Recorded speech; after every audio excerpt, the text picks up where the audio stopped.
Praise the lord. హల్లెలూయా. దేవుని పరిశుద్ధ నామమునకు మహిమ కలుగును గాక.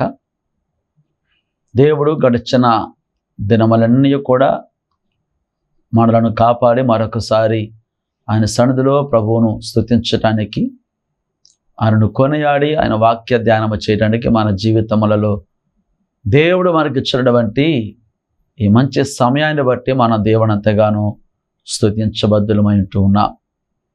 నేనైతే దేవుడు నాకు ఇచ్చినటువంటి ఇట్టి స్థితిని బట్టి, ఈ సమయాన్ని బట్టి ఆయనకు ఎంతగానో కృతజ్ఞతాస్తుతులు తెలియపరుస్తూ ఉన్నాను. మనందరిని కూడా ప్రభువు కాపాడే భద్రపరచడానికై దేవునికి మాత్రమే మహిమ కలుగును గాక. హల్లెలూయా. ఈ సమయంలో ప్రత్యేకముగా ఆ యొక్క సియోను జీవము గల క్రీస్తు సువార్త పరిచర్యలకు మేము అందరినీ ప్రేమపూర్వకంగా ఆహ్వానిస్తూ ఉన్నాం. ఈ యొక్క కార్యక్రమం ద్వారా మీరంతగానో ఆధ్యాత్మికముగా బలపరచబడుతూ, వర్ధిల్లుతూ, ఆశీర్వదించబడుతున్నారని నమ్ముచ్చు. మిమ్మల్ని బట్టి దేవుని స్తుతిస్తూ ఉన్నాం. దేవుడు మిమ్మును, మీ కుటుంబాలను, మీ యొక్క చేతి పనులను ఆయన ఆశీర్వదించి వర్ధిల్ల చేయునుగాక. ఆమేన్. ఈ సమయంలో ప్రత్యేకముగా ఈ యొక్క సియోను జీవము గల క్రీస్తు సువార్త పరిచర్యల యొక్క ఫౌండర్ అయినటువంటి డాక్టర్ యేసుపాదం గారికి, వారి కుటుంబానికి ప్రత్యేకమైనటువంటి శుభములు తెలియపరుస్తూ ఉన్నాను. దేవునికి మహిమ కలుగును గాక. మంచిది ప్రియులారా, ఈ సమయంలో దేవుని యొక్క గ్రంథముల నుంచి ఒక లేఖన భాగము చదువుకొని మనము ధ్యానించుకుందాం. మీ యొద్ద పరిశుద్ధ గ్రంథం ఉన్నట్లయితే మీరు కూడా నాతో కలిసి ఈ యొక్క గ్రంథమును తెరచి కీర్తనల గ్రంథముల నుంచి 103వ కీర్తన 1వ వచనం మొదలుకొని 2వ వచనం వరకు కూడా చదువుకుందామని తెలియపరచడానికి సంతోషిస్తూ ఉన్నాను. దయచేసి మీరు కూడా పరిశుద్ధ గ్రంథమును తెరచి 103వ కీర్తన 1-2 వచనాలు చదువుకుందాం. నా ప్రాణమా యెహోవాను సన్నుతించుము, నా అంతరంగమున సమస్తమా ఆయన పరిశుద్ధ నామమును సన్నుతించుము. నా ప్రాణమా యెహోవాను సన్నుతించుము, ఆయన చేసిన ఉపకారములలో దేనిని మరువకుము. ఆమేన్. ప్రార్థన చేద్దామండి. పరిశుద్ధుడా, కృపగల మా తండ్రి, సర్వశక్తిమంతుడా, దయాళుడా, నీకు స్తుతులు చెల్లిస్తూ ఉన్నా తండ్రి. ఇదిగో మా ప్రభా, ఇంతవరకు మీ యొక్క ఉచితమైన కృప చేత మమ్మను మీరు కాపాడి అనేక మేలులు జరిగించి ఉపకారములు చేసి మమ్మల్ని మీరు ఎంతవరకు నడిపించినందులకై మీకు లెక్కలేని స్తుతులు చెల్లిస్తూ ఉన్నాం. చదివిన వాక్య భాగం ద్వారా తండ్రి, ఎందరైతే మాటలు వినుచున్నారో అటు వారందరితో ప్రభా మీరు మాట్లాడి కృప చూపించమని యేసు నామమున అడుగుచున్నాము తండ్రి. ఆమేన్. ఆమేన్. స్తోత్రం. Praise the lord. హల్లెలూయా. మంచిది ప్రియులారా, దేవుని యొక్క గ్రంథములో మనం చదివినటువంటి ఈ యొక్క వాక్య భాగము ఇది కంఠస్థ వాక్యముగా ఉంటూ ఉన్నది. మరి చిన్న పిల్లల మొదలుకొని వృద్ధుల వరకు దేవుని యొక్క గ్రంథములో ఇదంతో మరి అందరికీ కూడా పరిచయమైనటువంటి లేఖన భాగముగా ఉంటూ ఉన్నది. కాబట్టి యొక్క వాక్యములో కీర్తనకారుడు దావీదు అంటున్నాడు కదా, నా ప్రాణమా యెహోవాను సన్నుతించుము, నా అంతరంగమున సమస్తమా ఆయన పరిశుద్ధ నామమును సన్నుతించుము అంటూ ఉన్నాడు. నా ప్రాణమా అనగా తన ప్రాణముతో మాట్లాడుచు ఉన్నాడు దావీదు. ఎదట వారి కంటే కూడా, తన తోటి వారి కంటే కూడా ప్రాముఖ్యముగా ఫస్ట్ ఆఫ్ ఆల్ ఆయన తన ప్రాణముతో మాట్లాడుచు తన ప్రాణమును హెచ్చరించుకొనుచు ఉన్నాడు. తెలియపరుస్తున్నాడు ఏమనంటే, నా ప్రాణమా యెహోవాను సన్నుతించుము అనగా ఇదిగో దేవుని స్తుతించము, దేవుని కొనియాడము, నా అంతరంగమున సమస్తమా అని తెలియపరుస్తూ ఉన్నాడు. ఆ తర్వాత అన్నాడు కదా, నా ప్రాణమా యెహోవాను సన్నుతించుము, ఆయన చేసిన ఉపకారములలో దేనిని మరువకుము. తన ప్రాణము దేవుడు చేసినటువంటి మేలులను, ఉపకారములను మరి ఎక్కడ మరిచిపోతుందో, లేక తను ఎక్కడ మరిచిపోతానోనని తన ప్రాణమునకు చెప్పుకొనుచున్నాడు. మనకు కూడా మన జీవితాలలో అలాంటి అనుభవాన్ని మనము కలిగి ఉండాలి.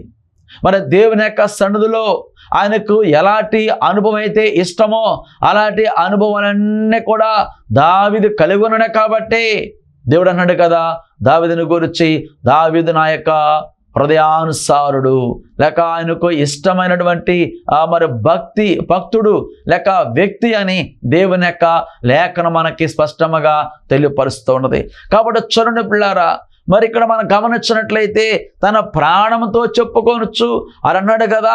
ఆయన చేసిన ఉపకారములో దేనిని మరువకము అని తెలియపరుస్తున్నాడంటే, ఎటువంటి ఉపకారముల గురించి ఇక్కడ తెలియపరుస్తున్నాడంటే, భౌతిక సంబంధమైనటువంటి ఉపకారముల కంటే కూడా భౌతికముగా కూడా దేవుడు మన జీవితములలో అనేకమైనటువంటి మేలులను, ఉపకారములను జరిగిస్తున్నాడు. కానీ ప్రాముఖ్యముగా మరి దేవుని యొక్క వాక్యం ఎక్కువగా ఆత్మ సంబంధముగా మనకి బోధిస్తూ ఉంటుంది. కాబట్టి ఇక్కడ భక్తుడు తన ప్రాణముతో ఆయన చెబుతున్న మాట లేక మరి ఉపకారములు అన్నటువంటి విషయాన్ని మనం గమనించినట్లయితే, తన ప్రాణమునకు ఎలాంటి ఉపకారములు జరిగిస్తున్నాడో దేవుని యొక్క వాక్యములో మన కొద్ది నిమిషాలు చూచి దానిని బట్టి మనము మరి దేవుని యొక్క సన్నిధిలో మన ప్రభువుని స్తుతిద్దామని ఈ సందర్భంలో దేవుని యొక్క వాక్యం ద్వారా తెలియపరుస్తున్నాడు. చూడండి ఎలాంటి ఉపకారములు మరి కలిగి ఉన్నాడో దేవుని యొక్క భక్తులు తెలియపరుస్తున్నాడు.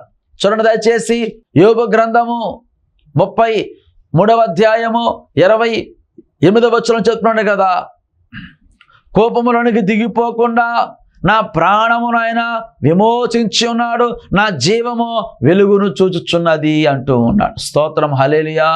మరి తన ప్రాణము ఎందుకొరకు దేవుణ్ణి సన్నుతించాలి, మరి ఎటువంటి మేలులు మరచిపోకూడదు అనంటే అవి సాదాస్యదా మేలులు కాదు, ఏదో ఉద్యోగం వచ్చిన మేలు కాదు, లేక స్వస్థత శరీరానికి స్వస్థ వచ్చిన మేలు మాత్రమే కాదు. ఈ యొక్క లోకములో మనం జీవించడానికి ఈ యొక్క శరీర సంబంధమైనవి ఏమైతే మనకి కావాలో, మన అవసరాలు తీర్చబడాలో అలాంటి అవసరాలు మాత్రమే కాదు, కానీ వాటికి మించినటువంటి మరి మేలులు, ఉపకారములు మరి ఏమిటి, ఈ యొక్క ప్రాణము స్థితించడానికి ఎటువంటి మేలులు అని మనం ఆలోచన చేసినట్లయితే, ఇక్కడ భక్తుడు యోబు భక్తుడు రాస్తున్నాడు కదా, కోపములోనికి దిగిపోకుండా నా ప్రాణమును ఆయన విమోచించి ఉన్నాడు అంటూ ఉన్నాడు. దేవునికి స్తోత్రం కలుగును గాక. కాబట్టి చూడండి, ఇక్కడ వాక్యం మనం గమనించినట్టయితే తన ప్రాణమట కోపములోనికి, ఆ కోపం అనగా అది నాశన కోపమై ఉంటూ ఉన్నది, అనగా పాతాళమై ఉంటూ ఉన్నది. ఇదిగో ఆ నరకములోనికి వెళ్లకుండా లేక నాశన కోపంలోనికి వెళ్ళకుండా ఆయన ప్రాణమును తప్పించున్నాడు కాబట్టి, ఆయన ప్రాణమును విమోచించున్నాడు కాబట్టి, ఇదిగో నా ప్రాణమును ఆయన రక్షించున్నాడు కాబట్టి, అందుకే నా ప్రాణమా యెహోవాను సన్నిధించుము అనే భక్తుడు ఇక్కడ ఎంతో చక్కగా తెలియపరుస్తూ ఉన్నాడు. కాబట్టి పిల్లారా, అలాంటి అనుభవాన్ని మనము కూడా మరి కలిగి ఉండాలనే ఉద్దేశంతో ఈ సందర్భంలో దేవుని యొక్క వాక్యం మనకు తెలియపరుస్తూ ఉన్నాడు. దేవునికి స్తోత్రం కలుగును గాక. కాబట్టి ఎప్పుడైనా సరే ఆ రీతిగా ప్రభువును స్తుతించావా, ఆ రీతిగా ప్రభువును ఘనపరిచావా అని దేవుని యొక్క వాక్యం మనల్ని హెచ్చరిస్తూ ఉన్నాడు. దేవునికి స్తోత్రం కలుగును గాక.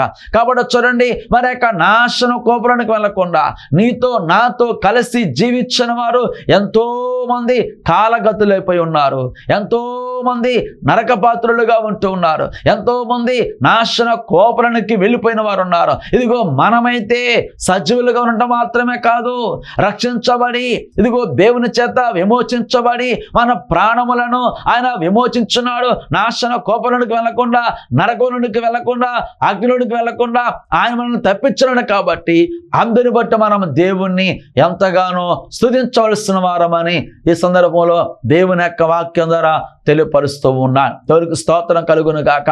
అది వెల ఇస్తే మాత్రమే కాదు, కానీ ఇదిగో వెల ఇవ్వలేనటువంటి గొప్ప మేలు కాబట్టి, అది ఎవరో చేయలేనటువంటి కార్యము కాబట్టి, అందును బట్టి మనం దేవుని ఎంతగానో స్తుతిద్దామని ఈ సందర్భంగా దేవుని యొక్క వాక్యం ద్వారా తెలియపరుస్తూ ఉన్నాను. అట్లాగా చూడండి, కీర్తన గ్రంథము 72వ కీర్తన 13వ వచనం మనం చదివినట్లయితే ఇక్కడ కీర్తనాకారుడు మరొక మాట వ్రాస్తూ ఉన్నాడు. 72వ కీర్తన 13, 14 వచనాలను చదివినట్లయితే ఇక్కడ అంటున్నాడు కదా, నా ప్రాణ విరోధులు సిగ్గుపడి నశించుదురుగాక, నాకు కీడు చేయు చూచువారు నిందపాలై నిరుపేదల యందును బేదల యందును అతడు కనికరించును, బేదల ప్రాణములను ఆయన రక్షించును. కాబట్టి బలాత్కారముల నుండి అతడు వారి ప్రాణమును విమోచించును, వారి ప్రాణము అతని దృష్టికి ప్రియముగా ఉండును అంటూ ఉన్నాడు. దేవునికి స్తోత్రం కలుగును గాక. చూడండి పిల్లలు, ఇక్కడ వాక్యము సెలవిస్తుంది కదా, మనము గమనించినట్లయితే ఆయన ఎవరి యందు కనికరించును అని మనం ఆలోచన చేసినట్లయితే ఇక్కడ అన్నాడు కదా, నిరుపేదల యందును బేదల యందును అతడు కనికరించును. అంత మాత్రమే కాదు, బేదల ప్రాణములను ఆయన రక్షించును తెలియపరుస్తూ ఉన్నాడు. ప్రైజ్ ది లార్డ్, హల్లెలూయా. అనగా బేదలను మాత్రమే ఆయన ప్రేమిస్తున్నాడా అనటం కాదు, కానీ ఆయన ప్రతివారిని ప్రేమిస్తూ ఉన్నాడు. ప్రాముఖ్యముగా బేదవారి గురించి తెలియపరుస్తూ ఉన్నాడు. అందుకే దేవుని యొక్క వాక్యం మనం గమనించినట్లయితే యేసుక్రీస్తు వారు కూడా ఈ భూమి మీద మరి పరలోక రాజ్యం గురించినటువంటి స్వార్థను ప్రకటిస్తూ ఆయన చెప్పినటువంటి మాట ఏమిటంటే, పేదలైన మీరు ధన్యులు, పరలోక రాజ్యము మీలాంటి వారిదే అంటూ ఉన్నాడు. దేవునికి స్తోత్రం కలుగును గాక. పిల్లలు చూడండి, ఇక్కడ మరి పేదవారిని మాత్రమే దేవుడు ప్రేమిస్తున్నాడా అని మనకి సందేహం రావచ్చును, కానీ దేవుడు ప్రతి వారిని కూడా ఆయన ప్రేమిస్తూ ఉన్నాడు. మరి ఎందుకు ఇక్కడ ప్రత్యేకముగా పేదవారిని గురించి ఆయన ప్రస్తావిస్తూ ఉన్నాడు అని మనం ఆలోచన చేసినట్లయితే చూడండి, ఆ పేదవారిని గురించి బైబిల్ మనకేం చెప్తుందంటే, ప్రభు ఏం చెప్తున్న మాట ఏమిటంటే చూడండి, ద్వితీయోపదేశ కాండము 15వ అధ్యాయము 5వ వచనం చెప్తున్నాడు కదా, కావున నేడు నేను నీకు ఆజ్ఞాపించుచున్న ఈ ఆజ్ఞలన్నిటినీ అనుసరించి నడుచుకొనుటకు నీ దేవుడైన యెహోవా మాటను జాగ్రత్తగా వినిన యెడల మీలో బేదలో ఉండనే ఉండరు అంటూ ఉన్నాడు. దేవునికి స్తోత్రం కలుగును గాక. ప్రైజ్ ది లార్డ్, హల్లెలూయా. ఎలా అనగా నీ దేవుడైన యెహోవా నీతో చెప్పి ఉన్నట్లు నిన్ను ఆశీర్వదించును గనుక నీవు అనేక జనములకు అప్పిచ్చెదవు గాని అప్పు చేయవు, అనేక జనములను ఏలుదు గాని వారు నిన్ను ఏలరు అంటూ ఉన్నాడు. అనగా చూడండి పిల్లారా, మరి ఆ యొక్క పేదరికం గురించి ప్రభు చెప్పుచున్న మాట ఏంటంటే, దేవుని యొక్క ఆజ్ఞలను లేక ఆయన మాటను ఎవరైతే జాగ్రత్తగా గైకుంటూ ఉంటారో వారట మరి పేదవగా ఉండరు అని మరి దేవుని యొక్క వాక్యం మనకు తెలియపరుస్తున్నాడు. అందుకే అదే 15వ అధ్యాయము 11వ వచనం చదివినట్లయితే అక్కడ అన్నాడు కదా, దేవుని యొక్క వాక్యం మనం గమనించినట్లయితే బేదల దేశంలో ఉండక మానరు అంటూ ఉన్నాడు. అనగా దేవుని యొక్క ఆజ్ఞలను అందరూ కూడా పాటించడం లేదు కాబట్టి, ఆయన మాటను అందరూ కూడా జాగ్రత్తగా వినటం లేదు కాబట్టి మనము పేదవారముగా ఉంటున్నామని దేవుని యొక్క వాక్యం స్పష్టంగా తెలియపరుస్తున్నాడు. అయినప్పటికీ కూడా ఆయన మాట వినలేదని ప్రభువు ఆయన విడిచిపెట్టడం లేదు, కానీ ఆయన మాట వినకపోయినప్పటికీ కూడా ఆయన ప్రత్యేకంగా పేదల గురించి ఆయన ప్రస్తావిస్తున్నాడు కదా, బేదల ప్రాణములను ఆయన రక్షించును అంటూ ఉన్నాడు. అట్లాగే కపట బలాత్కారముల నుండి అతడు వారి ప్రాణమును విమోచించును, వారి ప్రాణము అతని దృష్టికి ప్రియముగా ఉండును. దేవునికి స్తోత్రం కలుగును గాక. ప్రాణము అనగా వారి రక్తము అని దేవుని యొక్క వాక్యం మనకి తెలియపరుస్తూ ఉన్నాడు. దేవునికి స్తోత్రం కలుగును గాక. అనగా రక్తములో ప్రాణం ఉన్నదని బైబిల్ మనకి తేటతెల్లముగా తెలియపరుస్తోంది. అటువంటి ప్రాణము ఇదిగో దేవుని చేత సృజించబడినది కాబట్టి ఆ ప్రాణమా దేవుని సన్నిధించము, ఆయన చేసిన ఉపకారములలో దేనిని కూడా మరువకము అని కీర్తనకారుడు తన యొక్క ప్రాణముతో చెప్పొచ్చునంటే మనము గమనించవచ్చును. అట్లాగా చూడండి, ఇంకా మనం గమనించినట్లయితే కీర్తన గ్రంథముల నుంచి 62వ కీర్తన 5వ వచనం చదివినట్లయితే ఇక్కడ మరొక మాట మనకి జ్ఞాపకం చేస్తూ ఉన్నాడు. ప్రాణమా దేవుని నమ్ముకొని మౌనముగా ఉండము, ఆయన వలననే నాకు నిరీక్షణ కలుగుచున్నది. ప్రైజ్ ది లార్డ్, హల్లెలూయా. ఎందుకు దేవుని స్తుతించాలి?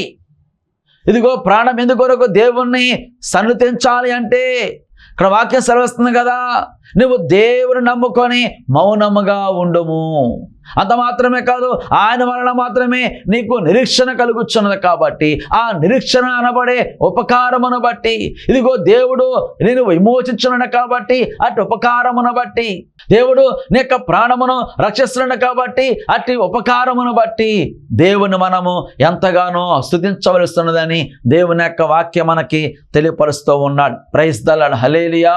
అట్లాగా చూడండి, అదే కీర్తన గ్రంథముల నుంచి 57వ కీర్తన 6వ వచనం చదివినట్లయితే ఇక్కడ మరొక మాట భక్తుడు వ్రాస్తూ ఉన్నాడు. దేవునికి స్తోత్రం కలుగును గాక.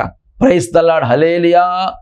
చూడండి, ఇక్కడ అన్నాడు కదా, నా అడుగులను చిక్కించుకున్నటకై వారు వలయొడ్డిరి, నా ప్రాణము కృంగి ఉన్నది, నా ఎదుట గుంట త్రవ్వి దానిలో తామే పడిరి అంటూ ఉన్నాడు. Praise the lord.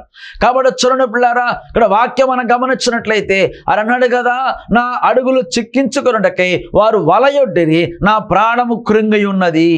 అనగా కృంగిన వారిని దేవుడు ఆయన లేవనెత్తడానికి వచ్చినాడు కాబట్టి, బలహీనులను బలపరచడానికి వచ్చినాడు కాబట్టి, ఇదిగో కృంగి ఉన్న తన ప్రాణమును దేవుడు ఆయన తెప్పరలు చేస్తున్నాడు కాబట్టి, అందును బట్టి ఆయనను స్తుతించము అనే దేవుని యొక్క వాక్యం మనకి తెలియపరుస్తూ ఉన్నాడు. దేవునికి మహిమ కలుగును గాక.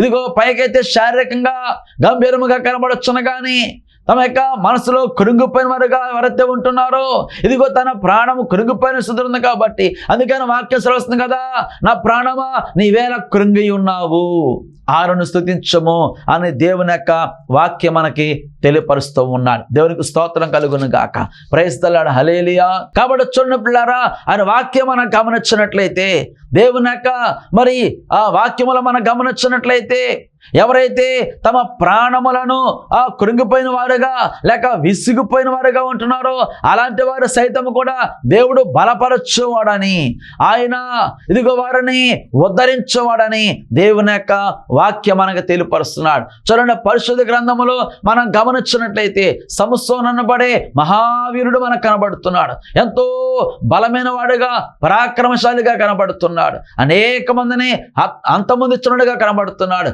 తను ఒక్కడే ఉంటున్నప్పటికీ కూడా అనేక మంది, వందల వేల మందిని కూడా ఆయన హతమార్చినట్లుగా, తన స్వహస్తాలతో గాడిద దవడ ఎముకతో 1000 మందిని అంతమొందించినట్లుగా దేవుని యొక్క వాక్యములో మనం గమనించండి. అదే చూడండి, అలాంటి వ్యక్తిని మరి ఒక స్త్రీ అనగా దెలీలా అనబడే స్త్రీ అతడిని తనక మరి మాటలతో, తీయటి మాటలతో ఆయనను వశపరుచుకొని తన యొక్క బలమును, తన యొక్క అభిషేకమును ఆమె కనుగొని ఆ బలమును ఎక్కడ ఉన్నదో చెప్పుమని ఆయనను పదే పదే విసిగిచ్చినట్లుగా దేవుని యొక్క వాక్యం మనకి తెలియపరుస్తూ ఉన్నాడు. దేవునికి స్తోత్రం కలుగును గాక.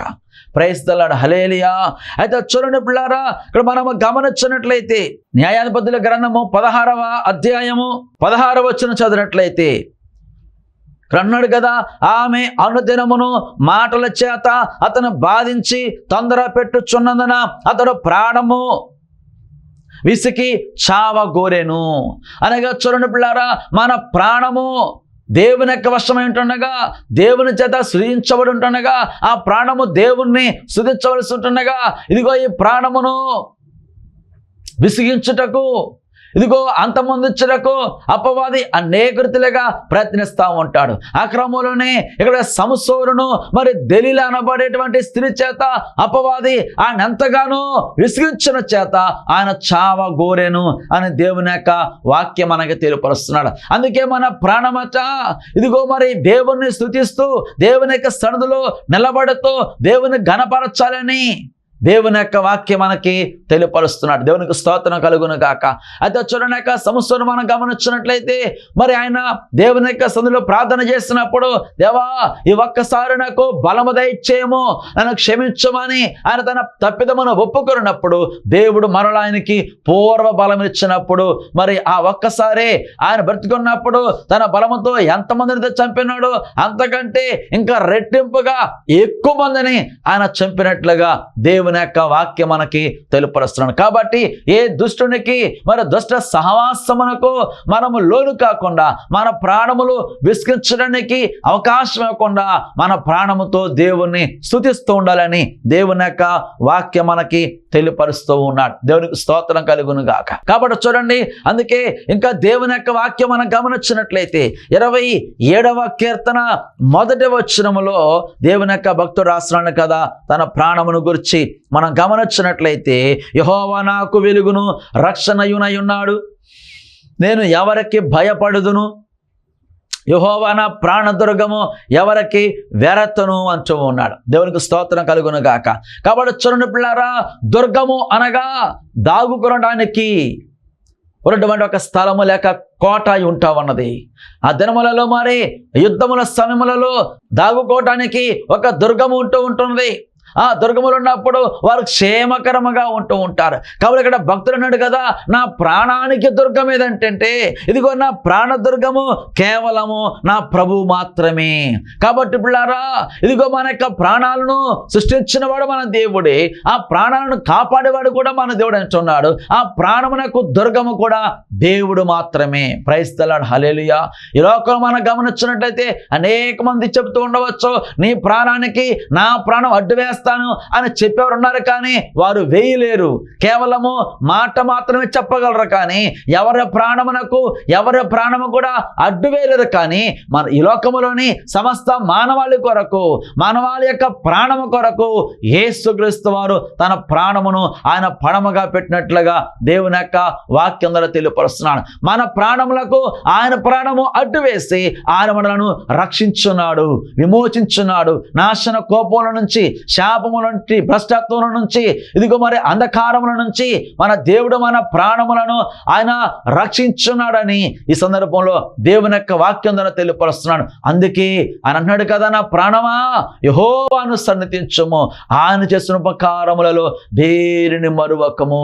అవి సాదాసిదా ఉపకారములు కాదు, కానీ అదేదో చిన్న చిన్న ఉపకారం కాదు, కానీ ఇది మనుషులు ఎవరు కూడా చేయలేని గొప్ప ఉపకారములు మన దేవుడు మన ప్రాణమునకు చేస్తున్నాడు కాబట్టి, మన జీవితాలు చేస్తున్నాడు కాబట్టి ఆయనను మనం ఎంతగానో స్తుతించాలని ఈ సందర్భంలో దేవుని యొక్క వాక్యం ద్వారా తెలియపరుస్తూ ఉన్నాడు. దేవునికి స్తోత్రం కలుగును గాక. ప్రైజ్ ది లార్డ్, హల్లెలూయా. కాబట్టి చూడండి, ఇక్కడ ఇంకా మనం గమనించినట్లయితే ఆయన వాక్యం మనం తెలియపరుస్తున్నాడు కదా. కీర్తనల గ్రంథము 30వ కీర్తన 11వ వచనం చదివినట్లయితే, నా ప్రాణము మౌనముగా ఉండక నేను కీర్తించినట్లు నా అంగుళార్పును నీవు నాట్యముగా మార్చి ఉన్నావు. ప్రైజ్ ది లార్డ్, హల్లెలూయా. మన ప్రాణమట అది కృంగిపోయి ఉంటుండగా, అంగుళార్స్తూ ఉంటుండగా, రోదన చేస్తుంటుండగా, అట్టి రోదనమును దేవుడట ఆయన గొప్ప నాట్యముగా మార్చున్నాడు. కాబట్టి అందుకే మనము దేవుణ్ణి, మన ప్రాణము దేవుణ్ణి స్తుతించవలసిస్తున్నది. ప్రైజ్ ది లార్డ్, హల్లెలూయా. మనము భౌతికముగా